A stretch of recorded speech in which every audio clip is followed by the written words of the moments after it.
welcome to another Stitches and Scribbles video.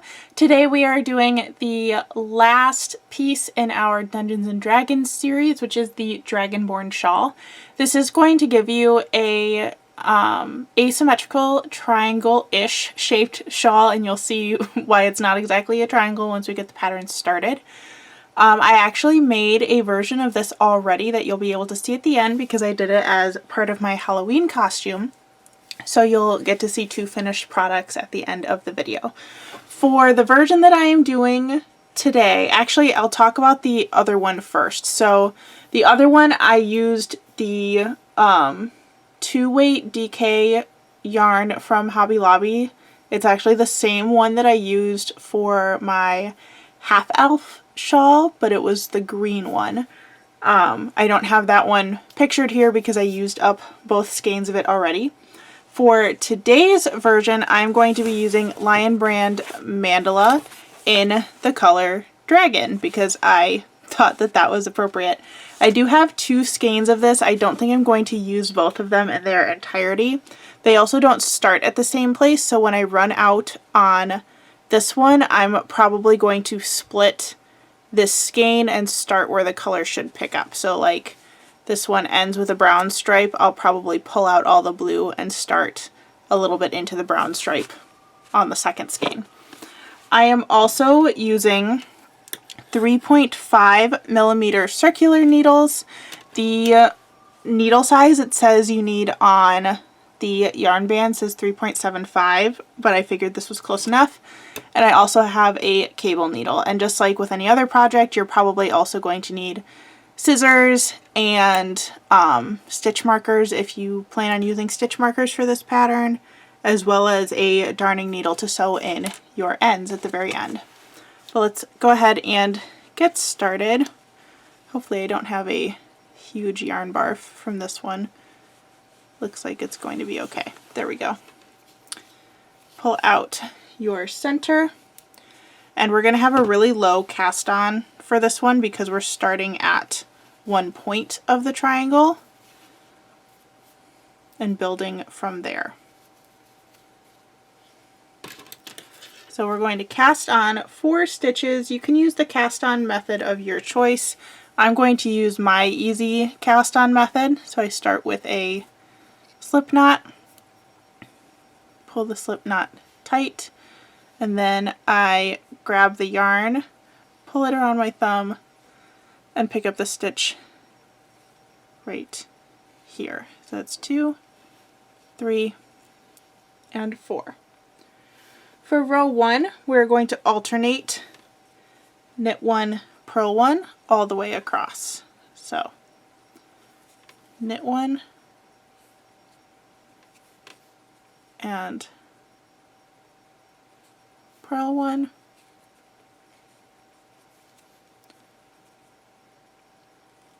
knit 1, and purl 1. Just like that. This is starting to build one edge of our shawl. So on one edge we're going to have some ribbed cables, which is what we're building up now, and on the other end we're going to have our dragon scale edge, which will be like little triangles. For row 2, we're going to knit 1 front and back to continue building,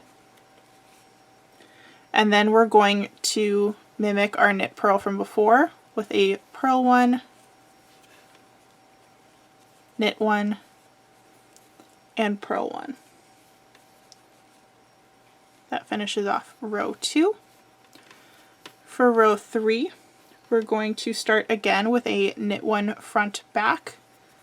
So in the front, in the back, and then again copying our knit purl pattern, we're going to start with a purl 1 and knit 1, purl 1, and knit 1. Row 4, starting again with a knit 1 front back,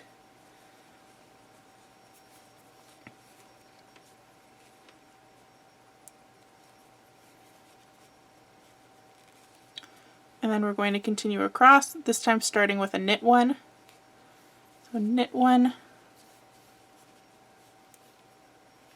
purl one, knit one, purl one, and knit one. 1, 2, 3, 4, 5, 6, 7, and we're going to do one more row to set up our edging cable. Another knit one front back,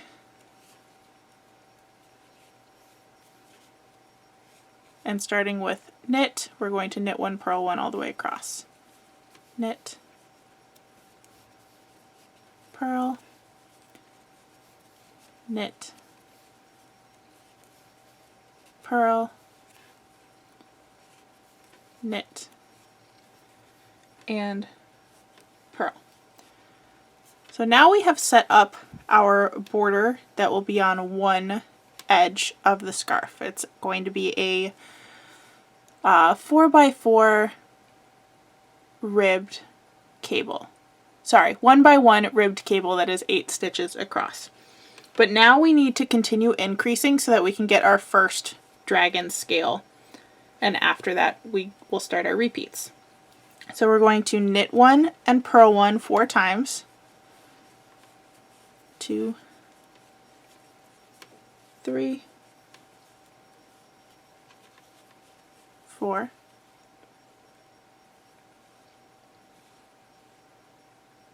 'Whoops. Messed up that row. Future Erin editing, go back to before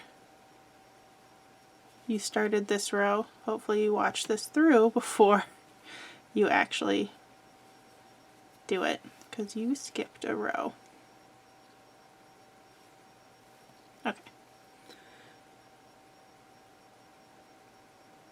Okay.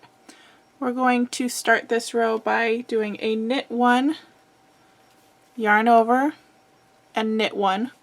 So that's all in the same stitch. Then we are going to purl one,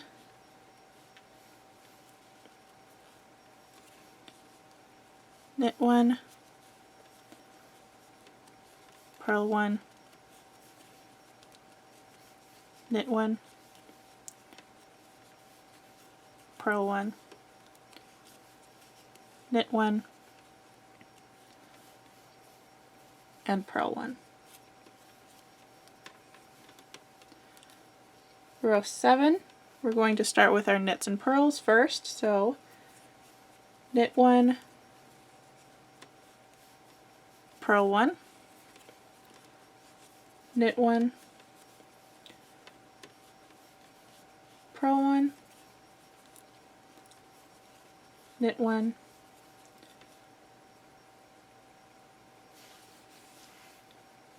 purl one,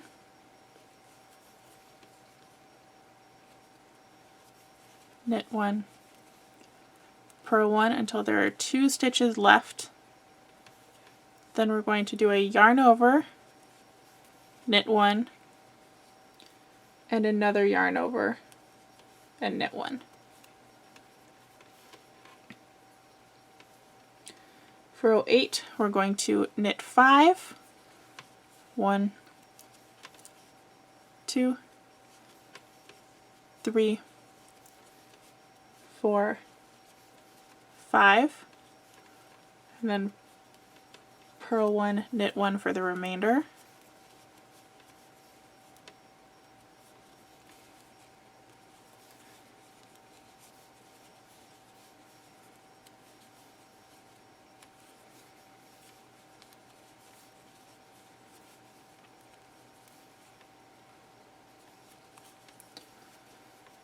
Alright, for row 9, we're going to knit one, purl one 4 times, so for a total of 8 stitches.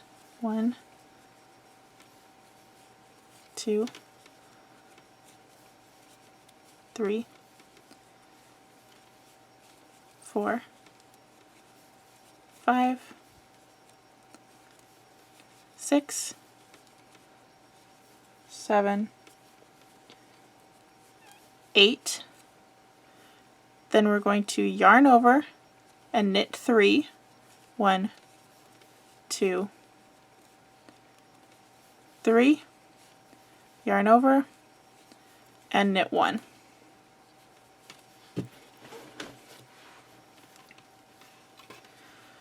Then for row 10, we're going to knit 7 and then do our ribbed border. So 1, 2, 3, 4, 5, 6, 7.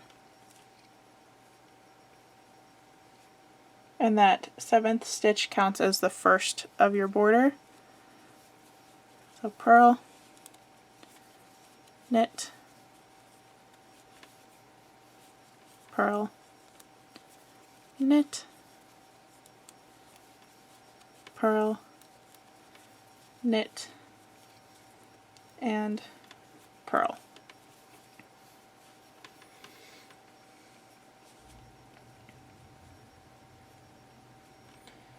Now we're going to do our knit 1, purl 1 for 8 stitches. 2, 3, 4,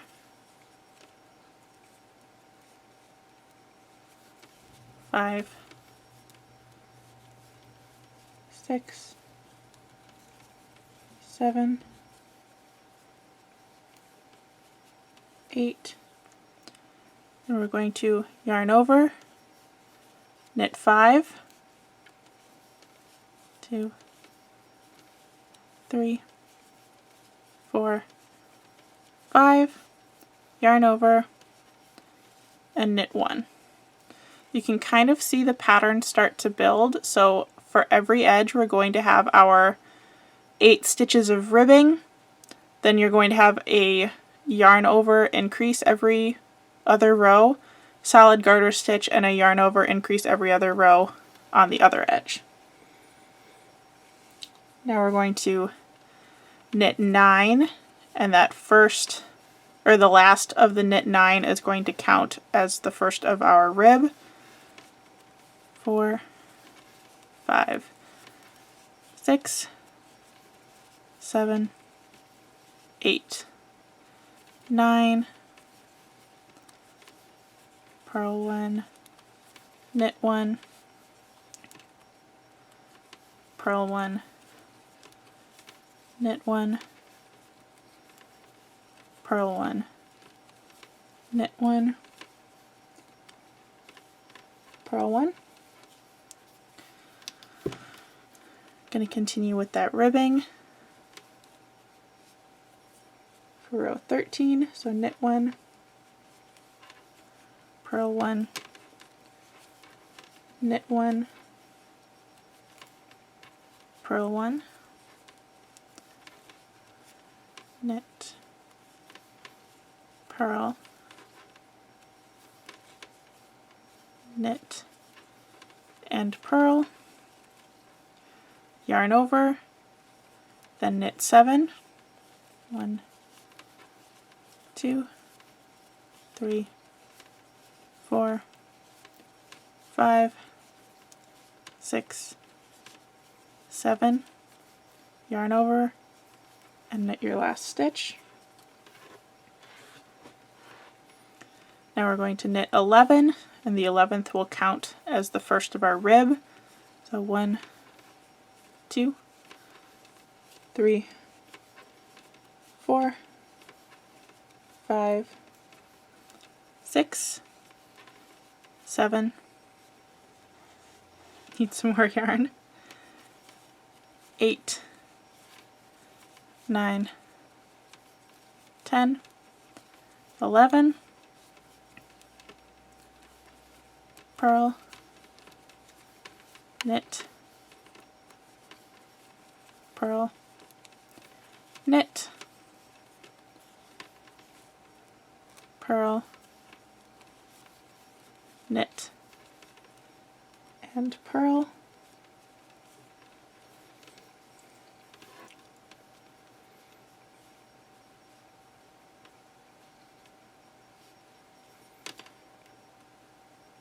Now we're going to do our ribbing edge. So 1, knit, purl, knit, purl, knit, purl, knit, and purl. Going to yarn over, then knit 9, 1, 2, 3, 4, 5, whoops, hit the bottom of my desk there. Keep going.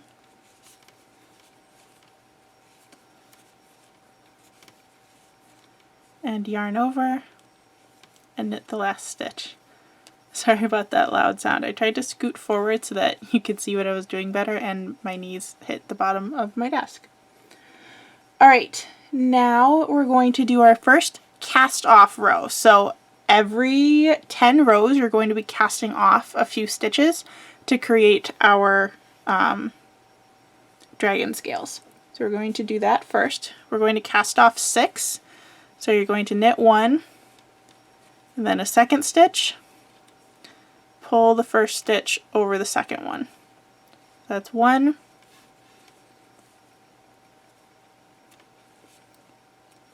2,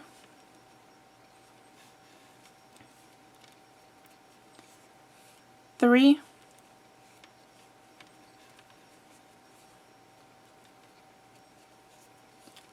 4,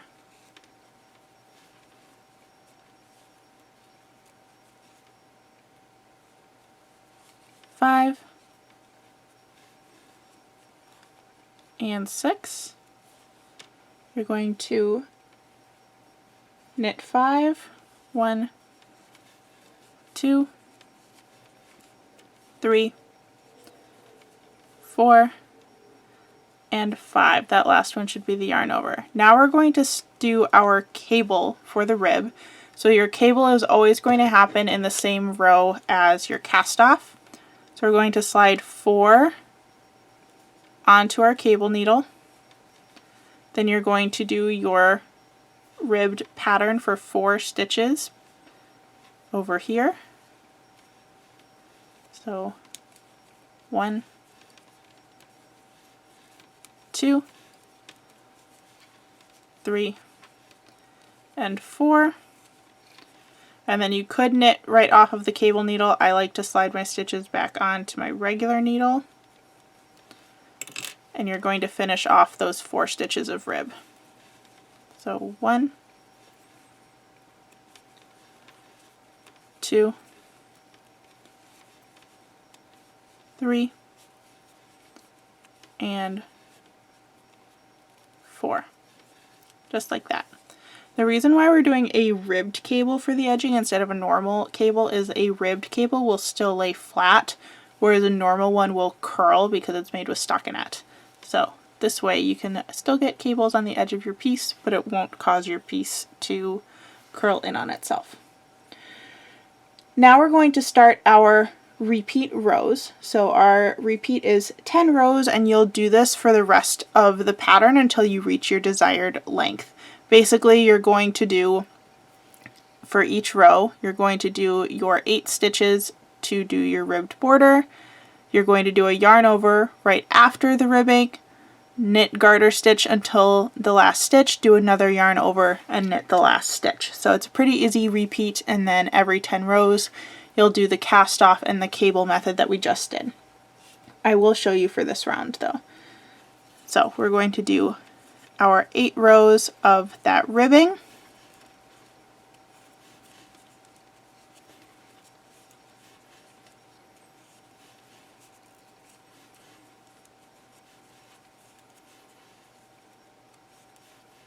Eight stitches. I think I said 8 rows. 8 stitches of ribbing.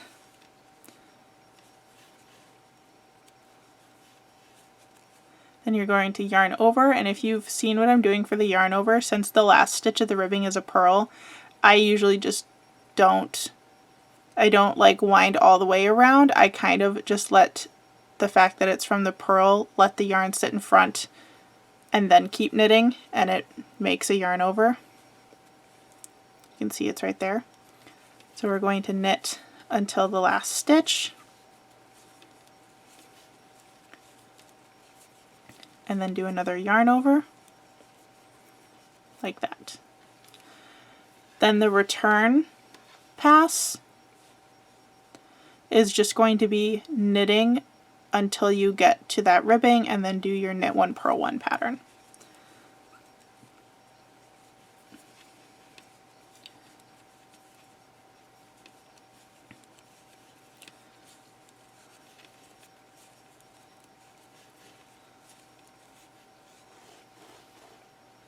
You can kind of tell where your last of the garter stitch will be because it'll be that yarn over stitch. And then we're starting our ribbing with a knit. So knit one, purl one until the end of the row.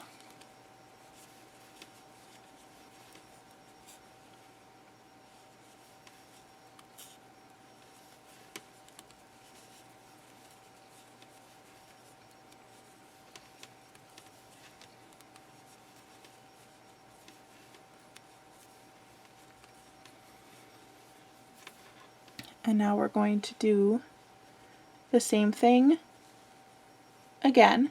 So again, going this direction, you're going to do your 8 stitches of ribbing, yarn over after the ribbing, and knit until the last stitch, and do a yarn over and knit the last stitch. And then on the way back, you're going to knit all the way until the ribbing, ending with that yarn over stitch, and then do your 4 stitches of ribbing. You're going to do this for a total of 9 rows until you're ready to do another cast off row. Once you have made it to row 9 of the repeat rows, we're going to do another cast off row. So we're going to start by casting off 6 stitches just like we did before. Start by knitting 2. And then pull the first one over the second one. So that's 1,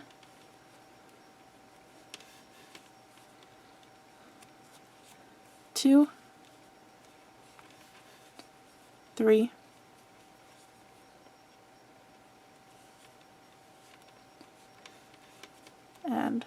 4, 5,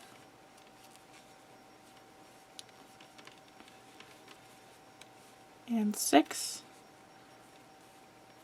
Then we're going to knit until that yarn over increase right before the ribbing.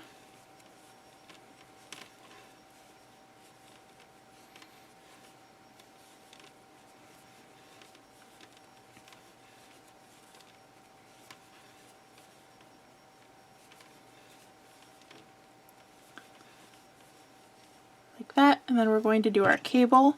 So slide 4 stitches off and forward. Do 4 stitches of your ribbing pattern.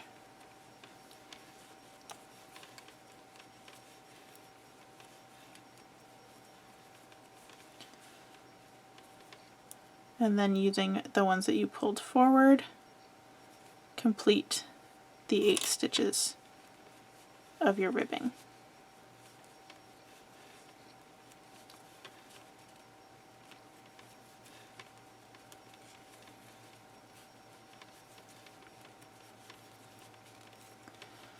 And that is it. So you're going to continue those repeat rows until your shawl is the length that you want. You just want to end on a row where you would be doing the cast off anyways to cast off the entire thing. Alright, so this part of the tutorial is actually filmed over a month after the first part, when I had hopes and dreams of getting a lot of knitting done during the holiday season. But it is now the day that I'm supposed to upload this video, and this is obviously not done because I'm only on the second color. So instead of showing you both finished shawls, I'm going to show you how to end the project as well as what a finished one looks like, even though it's in a different color. So when you're on a row that you would normally do your 6 decreases to make the scale anyway, you're just going 6 decreases, 6 cast off stitches. You're going to cast off the entire row. And when you get to the cable section, you're not going to do a cable in your cast off. And the reason for that is because when it's twisted at the end, it lays kind of funny and you want it to be flat. So you're just going to do the bind off method of your choice all the way along the project when you reach your desired length. Alright, I am hoping that this shows up on camera, but this is the finished version that I made for myself for Halloween. This is in the DK soft yarn from Hobby Lobby that I use a lot. I actually use the same yarn in my half elf shawl, just in a different color. So if you want more info on the yarn, you can check out that video. But you can see we've got our scale edge as well as our cable wrapped near the neck and along all of the edges. This is a really versatile shawl. You can wear it as a scarf as shown here, but also draped across your back. It'll just be slightly asymmetrical in the front. I also really had a lot of fun pinning this up for an over-the-shoulder kind of look with my costume. But I would love to see your recreations, so if you do choose to make this, make sure you tag me on Instagram. All of my social media information is going to be in the description box below. Thank you so much for watching this tutorial, and I'll see you in the next one. Bye!